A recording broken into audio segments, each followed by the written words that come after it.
नमस्कार बांधकाम कामगार मित्रांनो, आपण या व्हिडिओमध्ये चर्चा करणार आहोत महाराष्ट्र इमारत आणि इतर बांधकाम कामगार कल्याणकारी मंडळाकडून तुम्ही जर नवीन रजिस्ट्रेशन केलेला असेल किंवा रिन्यूअल फॉर्म अप्लाय केलेला असेल आणि तुम्हाला 3-4 महिने झाले तुमचा फॉर्म अजून ॲक्सेप्ट झालेला नाही, तुमची प्रोफाईल ॲक्टिव्ह झालेली नाही, तर तुम्हाला काय करायचं आहे। खूप साऱ्या कामगारांचे वेगवेगळे प्रश्न होते, त्यांचा सविस्तर खुलासा आपण या व्हिडिओमध्ये पाहणार आहोत। सर्वप्रथम तुम्हाला mahaboc.in च्या वेबसाईटवरती आल्यानंतर इथं तुम्हाला काय करायचं आहे, कन्स्ट्रक्शन वर्कर प्रोफाईल लॉगिन याच्यावर क्लिक करून तुम्हाला ह्या टॅबवरून तुमची लॉगिन पहिल्यांदा काय करायचं आहे, लॉगिन करून घ्यायचं। इथं तुमचा आधार नंबर टाकायचा, जे तुमचा आधार नंबर ते आधार नंबर इथं टाकून घ्या। त्याच्यानंतर तुमचं जे मोबाईल नंबर आहे ते मोबाईल नंबर इथं टाकून घ्या। त्याच्यानंतर मित्रांनो प्रोसीड टू फॉर्म करा। तुमच्या मोबाईलला एक OTP एंटर करून तुम्हाला काय करायचं आहे, OTP व्हेरीफाय करून लॉगिन करून घ्यायचं। आता लॉगिन करून घेतल्यानंतर तुम्हाला असा इंटरफेस दिसेल।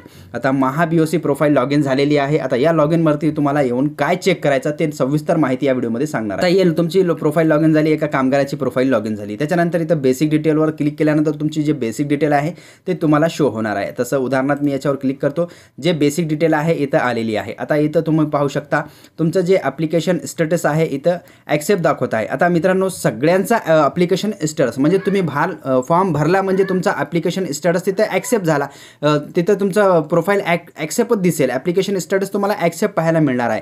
पण बांधकाम कामगार मित्रांनो महत्त्वाचे काय आहे, तर तुम्हाला महत्त्वाचे आहे रजिस्ट्रेशन स्टेटस जे आहे ना ते तुम्हाला इथं ग्रीन कलरमध्ये ॲक्टिव्ह दिसायला पाहिजे।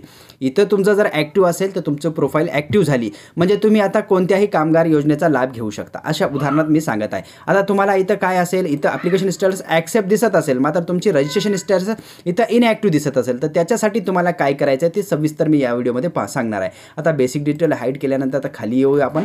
खाली आल्यानंतर मित्रांनो तुम्हाला काय करायचं आहे, आता तुमचं जर नवीन रजिस्ट्रेशन असेल तर तुम्हाला ॲक्नॉलेजमेंट प्रिंट डिटेलवरती क्लिक करायचं। याच्यावरती क्लिक केल्यानंतर असं इंटरफेस दिसेल, प्रिंट रजिस्ट्रेशन ॲक्नॉलेजमेंट नंबर।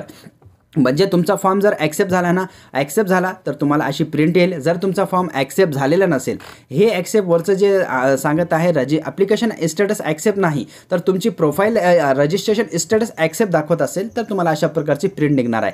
आता खूप जणांचा हे क्वेश्चन आहे की सर आमची फॉर्म ॲक्सेप्ट झाल्यानंतर म्हणजे तुमचा फॉर्म इथं तुम्हाला प्रिंट निघत नाही। आता प्रिंट कशी निघणार तर तेही सांगणार आहे। आता तुमचं नवीन रजिस्ट्रेशन असेल तर तुम्हाला डायरेक्ट डिटेलवरती क्लिक करून इथलं जे ऑप्शन इथं जर तुम्हाला आला तर तुम्ही डायरेक्ट प्रिंट करू शकता। जर तुम्हाला इथं नवीन रजिस्ट्रेशनवाल्याला इथं जर ऑप्शन आला नाही प्रिंट रजिस्ट्रेशन ॲक्नॉलेजमेंटचा तर तुम्हाला थोडासा वेट करावा लागेल, तुम्हाला 1-2 महिना लागेल, त्याच्यानंतर होईल।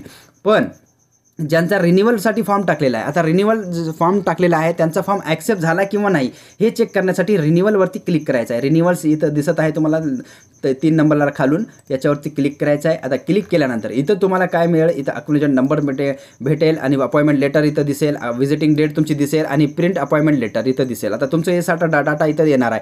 पण इथं जर तुम्हाला जे रिन्यूअलचा स्टेटस पण पाहायला मिळेल, इथं चौथा एक कॉलम येईल रिन्यूअल स्टेटस, याच्यावरती तुम्ही पाहू शकता। तिथं जर तुमचा फॉर्म पेंडिंगमध्ये असेल तर तुम्हाला थोडासा वेट करायचा आहे, 1-2 महिन्यामध्ये तुमचा फॉर्म ॲक्सेप्ट होऊन जाईल। जोपर्यंत तुमचा जे रिन्यूअलमधला जे स्टेटस आहे, रिन्यूअलमधला स्टेटस ॲक्सेप्ट दाखवत नाही तोपर्यंत तुम्हाला ॲक्नॉलेजमेंट प्रिंट निघणार नाही। मित्रांनो खूप साऱ्या बांधकाम कामगारांची ही अडचण होती, ती अडचण आपण सविस्तर सांगण्याचा प्रयत्न केलेला आहे। तुम्हाला जर याच्या बाबतीत काही प्रश्न असतील तर कॉमेंट करा, नक्कीच त्याचं सोल्युशन मी नेक्स्ट व्हिडिओमध्ये सांगणार आहे। तर भेटूया पुढच्या व्हिडिओमध्ये, धन्यवाद।